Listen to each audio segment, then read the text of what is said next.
Hola a todos, sean muy bienvenidos a este canal llamado Aroma del Cielo.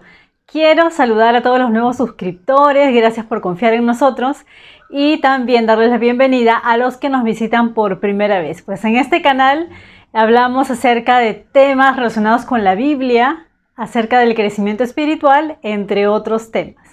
Y últimamente grabé 2 videos que podrían ser llamados controversiales, pues hablé de mi experiencia en el movimiento carismático y también acerca de la visión G12 desde mi perspectiva, porque yo viví también muchos años dentro de esta visión G12.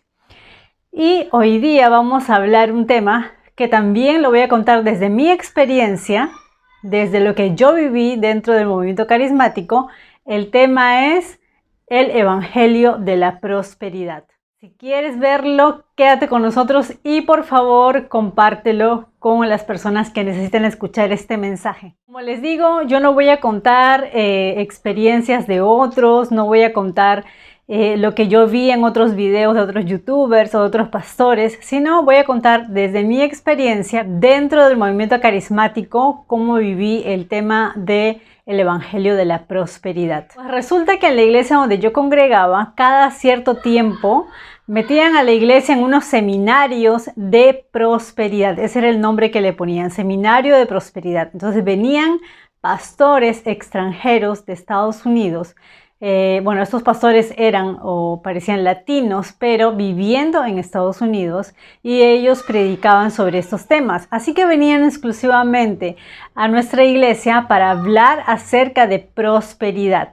Y en esos seminarios de prosperidad, pues te hablaban cosas que algunas son bíblicas y otras no. Al comienzo para mí era demasiado difícil darme cuenta porque yo todavía era muy nueva, era muy joven y no había escudriñado lo suficiente la Biblia como para poder discernir si estaba bien o no lo que me estaban enseñando. Pero ellos buscaban de alguna manera crear en las personas una mentalidad diferente, una mentalidad no de pobreza, sino una mentalidad de prosperidad, ¿no? Resaltando siempre que Dios nos ama tanto, que nos quiere prosperar, que quiere que nosotros tengamos finanzas y todo eso, ¿no? Y obviamente la palabra prosperidad bíblicamente es muy amplio, pero cuando ellos hablaban de prosperidad, mayormente se estaban refiriendo a prosperidad económica. Entonces ellos se centraban en hablar del diezmo como un principio espiritual para la prosperidad. Incluso recuerdo que un amigo me regaló uno de los libros de uno de estos pastores conocidos de la prosperidad que venían a nuestra iglesia, y la verdad yo lo estudié o lo leí, mejor dicho, el libro, y no me pareció algo malo porque tomaba el diezmo como un principio para la prosperidad, pero no como una obligatoriedad, como lo enseñan la mayoría de las iglesias. Para estos predicadores de la prosperidad y de lo que enseñaban era que el diezmo era la base para que tú puedas ser prosperado económicamente. Y sí, suena muy lindo, suena como que tuviera mucha lógica, pero si nosotros estudiamos a profundidad la Biblia, vemos que ni siquiera es un mandato o algo obligatorio en el Nuevo Testamento, sino más bien vemos que en el Nuevo Testamento se habla de ofrendas. Pero es un tema mucho más amplio como para hablarlo en otro video. Pero para esto también escuché a otros predicadores, no recuerdo si eran los mismos de Estados Unidos o eran otros predicadores peruanos, que siempre hablaban de que había una maldición si tú no diezmabas. Citaban Malaquías 3:16, pero realmente esto lo hacían como una forma de manipulación muy sutil para decirle a la gente que era obligatorio el diezmo. No sé si a ti también te pasó en tu iglesia, pero sé que la mayoría lo toman como una obligatoriedad, pero ya decir que es una maldición, imagínense el temor que pueda infundir en la gente, el decirles que van a estar bajo maldición o que ya están bajo maldición por haberle robado a Dios. Así que era muy típico que cada culto se repetía repetían algunos versículos bíblicos acerca de ser generosos, pero también acerca de Malaquías 3, donde habla de que malditos sois con maldición porque la nación entera me habéis robado. Ahora, no solamente hablaban acerca del diezmo en sí, sino también hablaban sobre las ofrendas.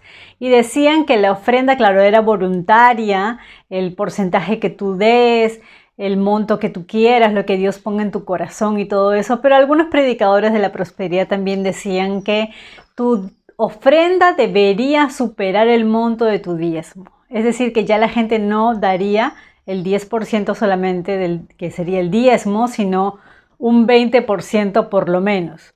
Y mayormente en estos seminarios se te infundía eso, ¿no? Cambiar de mentalidad, tener una mentalidad de ser una persona próspera a través del diezmo, de la ofrenda, de ser generoso, de darle a Dios. Había que tener cuidado con estas falsas enseñanzas porque, como les digo, son muy sutiles. Hay cosas que te enseñan que pueden sonar muy bíblicas, pero hay cosas que también introducen herejías que son difíciles de discernir al principio si uno no escudriña la escritura sobre todo. Que querían era cambiarte la mentalidad, ¿no? Decirte de que Dios siempre quiere que tú seas próspero. Incluso algunos osadamente decían que Dios quería que todos nosotros fuéramos ricos. Imagínense, fue una de las prédicas donde más me sorprendí porque jamás la Biblia menciona algo parecido. Entonces, se enseñaba el diezmo como algo obligatorio, la ofrenda también como algo que, si bien el monto te lo ponía el Señor, pues también era algo obligatorio que lo des. Es decir, la gente debía dar más del 10%. Y como les comenté en el video anterior, la iglesia iba creciendo y creciendo y creciendo, y en cada uno de esos seminarios pues habían más de 200 líderes, más de 200 personas recibiendo esa impartición. Y yo lo tomo como un lavado de cerebro. Puede sonar muy chistoso, pero un lavado de cerebro, yo lo considero como un lavado de cerebro porque cada cierto tiempo nos volvían a meter en uno de estos seminarios que los impartían en la misma iglesia, con esos pastores extranjeros. Así que otra vez te ponían que tú tenías que ser próspero, que Dios quería que tú fueras próspero y que para ser próspero no te decían, mira, ponte a trabajar, búscate un trabajo, no. Sino que te decían, tienes que diezmar, tienes que ofrendar. Y no contentos solamente con diezmar y ofrendar, también habían pastores que te decían que tenías que pactar o que tenías que dar tus primicias. Para profundizar un poco más en el tema de los pactos, si es bíblico o no, te voy a dejar un video por uno de estos lados acerca de los pactos. Hermanos, yo no estoy en contra de que se diezme en las iglesias, pero lo que sí voy a estar en contra siempre es que hayan predicadores que tergiversen las escrituras o la acomoden a su manera para hacer que la Biblia diga algo que realmente no dice. Alguien que realmente escudriña la Biblia se llega a dar cuenta que se tuerce mucho las escrituras para hacer que la Biblia diga algo que realmente no dice, porque un texto fuera de contexto es un pretexto. Así que imagínense el temor bajo el que viven muchas personas que hoy en día están diezmando en las iglesias. Es decir, no lo hacen por amor al Señor, no lo hacen por reverencia al Señor, sino que lo hacen por miedo a que les caiga un tipo de maldición. Además de eso, el evangelio de la prosperidad tuerce las escrituras porque te hace ver a Dios como si fuera un banco. Yo recuerdo haber escuchado varias veces este tipo de comentarios de los mismos predicadores de la prosperidad. Decir como que es como si fuera un banco el reino de Dios. Entonces tú siembras una semilla, tú das tu ofrenda, tú das tu diezmo, tus pactos, tus primicias, y Dios, tú nunca le vas a ganar a Dios en dar. Es una frase que utilizan. Y dicen que si tú siembras, Dios te va a dar de acuerdo a la semilla que siembras, al tipo de semilla. Es decir, si yo siembro dinero, voy a cosechar más dinero. Entonces la gente está viendo este sistema como una mentalidad de que fuera un banco el reino de Dios. Es decir, si yo le doy dinero a Dios, a la iglesia, pues Él se tiene que ver obligado a devolverme en dinero, no en otro tipo de cosas, sino en dinero. Imagínense, o sea, ya estamos cayendo en herejías. Por eso es que este evangelio de la prosperidad hace que la gente que de por sí ya tienen avaricia en su corazón, porque es la naturaleza humana, tiende al mal y tiende hacia el materialismo que nos envuelve este mundo, pues hace que se intensifique mucho más la avaricia en el corazón del hombre. Porque te da una mentalidad no de poner la mira en las cosas de arriba, no de poner la mirada en Jesús, no poner la mirada en dejarlo todo y seguir a Jesús y cargar tu cruz, sino en que tú tienes que ser próspero y que Dios tiene que verse obligado a prosperarte económicamente. Ahora, recuerdo que para que el Señor me quitara la venda de los ojos, porque yo había recibido ese lavado de cerebro una y otra vez en mi vida cristiana, pues el Señor empezaba a hablarme de diferentes pasajes de la Biblia, sobre todo de Mateo capítulo 6, capítulos cercanos a lo que se refiere al Sermón del Monte. Y por ejemplo, el Señor me hacía recordar ese pasaje que dice: no os hagáis tesoros en la tierra, donde la polilla y el orín corrompen, donde ladrones miran y hurtan, sino haz tesoros en el cielo, donde la polilla no puede entrar, los ladrones no pueden entrar, y donde está tu tesoro, también allí estará tu corazón. Así que ese verso el Señor me lo repetía continuamente. Otro pasaje bíblico que el Señor me repetía continuamente y al comienzo no entendía por qué el Señor me estaba hablando este pasaje bíblico es acerca del joven rico. Cómo este joven, que supuestamente era bueno porque cumplía la ley, se acerca a Jesús y quiere de alguna manera autojustificarse diciéndole: Señor, yo he cumplido todos estos mandamientos. Pero el Señor entonces le pone un desafío mayor y le dice: entonces deja todo lo que tienes, o sea, sus posesiones, deja todo lo que tienes y luego ven y sígueme. Imagínense el privilegio que tenía este joven de tener frente a Jesús. Y sin embargo, a pesar de ver cara a cara a Jesús, en vez de seguirlo, le dio la espalda a Jesús y se alejó y se fue. No sabemos si en algún momento volvió a buscar a Jesús, pero lo que sí sabemos es que él amaba, o sea, tenía esa idolatría en su corazón, amaba las riquezas y no quería dejarlas solo para seguir a Jesús. Ese era el gran problema. Y por eso el Señor, en ese contexto, es que el Señor dice: cuán difícil sería para un rico entrar en el reino de los cielos. Sería más fácil que un camello entrar en el ojo de una aguja que un rico entrar al reino de los cielos. Pero esto tampoco es imposible. Pero sí sabemos que en el corazón del hombre puede haber esa competencia, ¿no? De o seguir a Jesús y hacer su voluntad o buscar las riquezas materiales. Así que también el Señor dijo: no puedes servir a dos señores, porque terminarás aborreciendo a uno de los dos. O le sirves a Dios o le sirves a las riquezas, pero no puedes servir a ambos. Así que todos esos pasajes bíblicos venían continuamente a mi mente cuando me volvían a repetir este tema, este asunto de la prosperidad y todo, ¿no? Se utilizan muchas frases manipuladoras, muchos textos fuera de contexto para justificar esa falsa doctrina de la prosperidad. Dios nos ha llamado a ser ricos, proclamaban estos predicadores de la prosperidad. No es algo que me contaron o que vi en un video, sino es algo que yo lo he visto frente a frente, face to face, con esos predicadores de la prosperidad. Y ellos proclaman el dar y dar y dar más a la iglesia como un método para recibir.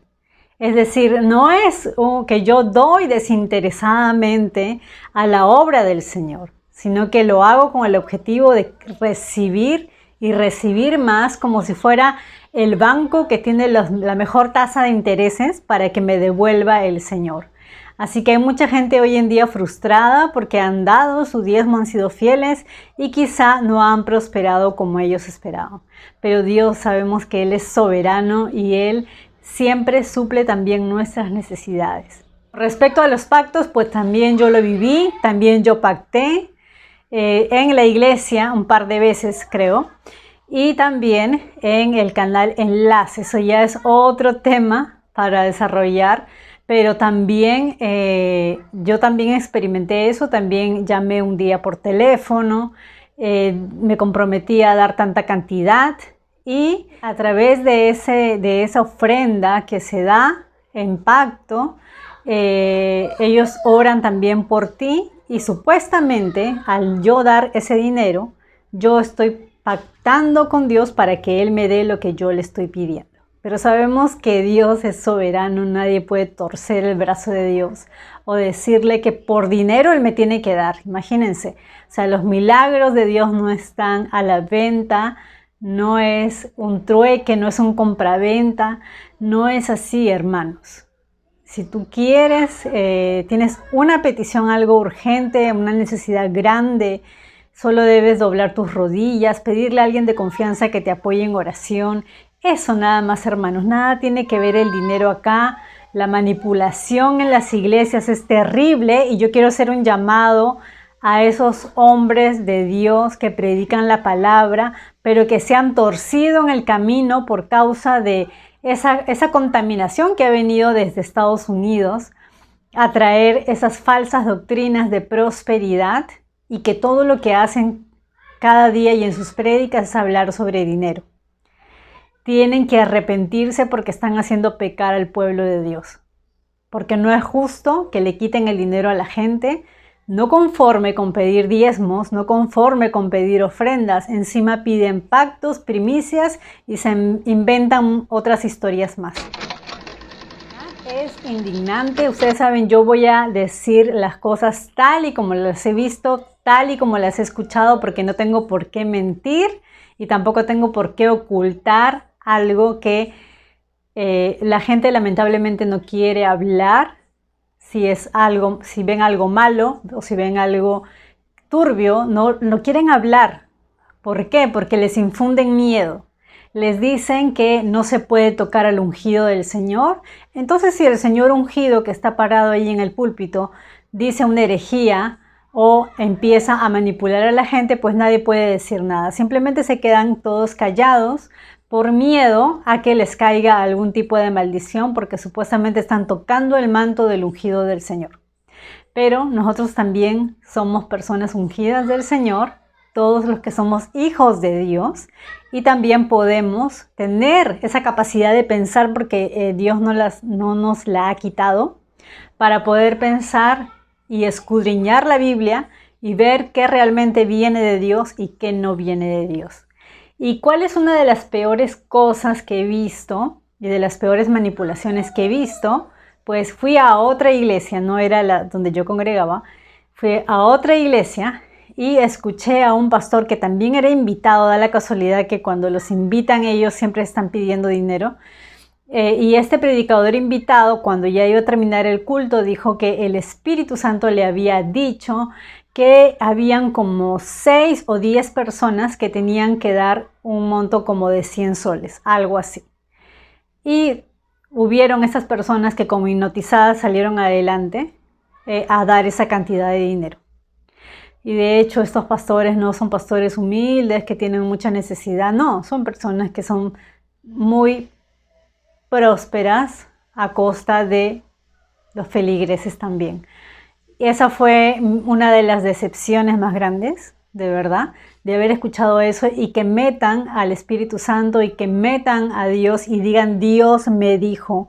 Yo creo que falta mucho temor de Dios, de esos hombres y mujeres que se paran en el púlpito a hablar, no tienen temor a Dios, de manipular, de decir Dios dijo, Dios me puso en el corazón, o dice el Señor tal cosa, que tienen que dar dinero y bla, bla, bla. Realmente no hagan caso. Y si la iglesia donde tú estás congregando solamente hablan de dinero, más dinero, prosperidad y todo lo demás, y no te hablan de Cristo, no te hablan de la cruz, no te hablan del amor del Señor, de la santidad de Dios, y no te hablan lo básico que es el Evangelio, sal de esa iglesia. porque no te conviene estar allí. Espero que esto sirva para infundir el temor de Dios en todos nosotros, no solamente a los que predican, sino los líderes, los feligreses. Tenemos la capacidad de pensar y el Señor nos manda escudriñar su palabra, no para que sigamos creyendo y creyendo todas estas mentiras, sino para salir del error. El Señor quiere sacarnos del error. Esto del Evangelio de la Prosperidad debe tener no tanto entre 50 y 60 años aproximadamente que está vigente. Así que espero que aquellos que sí han escudriñado la palabra puedan enseñarle con amor a las personas que no han escuchado esto. Algo que para mí fue muy triste, la verdad, es que un familiar mío que no cuenta con tanto dinero, pues confiaba en esto de los pactos. Imagínense que estaba endeudada con la iglesia, porque muchas veces cuando estas personas pactan, es como que hicieron un compromiso escrito de que van a dar mensualmente tanta cantidad. Luego resulta que no les alcanza y quedan endeudados con la misma iglesia. Y encima a estas iglesias les dicen que no pueden servir al Señor si no están diezmando. O sea, como el diezmo como un requisito para servir al Señor. Cuando muchas de estas personas ni siquiera trabajan o tienen un buen ingreso y dependen muchas veces del esposo. Entonces, ¿bajo qué criterios están juzgando a las personas? Cuento esto desde mi punto de vista porque yo también lo he pasado, lo he sufrido. También estuve yo en el error, y fui cómplice incluso del error. Así que ahora el Señor ha abierto mis ojos, el Señor me ha hecho libre y ahora sé que el Evangelio de Cristo está enfocado en Él, en la cruz, no en la prosperidad. Una de esas falacias de las que predican es que dicen que Jesús nunca fue pobre, que Jesús también era próspero. Y ven también a la pobreza como una maldición. Señores, el Señor Jesús no vino a morir en la cruz para que tú dejaras de ser pobre. En primer lugar, murió en la cruz para librarte a ti, limpiarte de tus pecados, hacerte libre de ti mismo del pecado. Y esa es la razón por la que Él ha muerto en la cruz. En una de esas temporadas en que estuve metiéndome mucho en oración, en ayuno, en aquella época que todavía estaba en la primera iglesia, uno de los pasajes bíblicos que el Señor me mostró fue donde dice, Pablo le dice a Timoteo, pero gran ganancia es la piedad cuando va acompañada de contentamiento. Y esa frase, esa palabra contentamiento es súper importante porque te va a llevar a guardarte de la avaricia. De entender que lo más importante es esa vida piadosa que el Señor nos manda a vivir. Porque Dios ha dicho que nunca te dejará ni te desamparará. Entonces nuestra mentalidad, nuestra mirada tiene que estar puesta no en las cosas terrenales, sino en el cielo, donde está Cristo sentado a la diestra de Dios. Espero que este tema haya sido de mucha bendición para tu vida. Si ha sido así, te pido que lo compartas. Déjame un comentario para saber qué otros temas te gustaría que compartamos aquí. Suscríbete a mi canal para que puedas apoyarme y seguir haciendo más videos. Que el Señor te bendiga.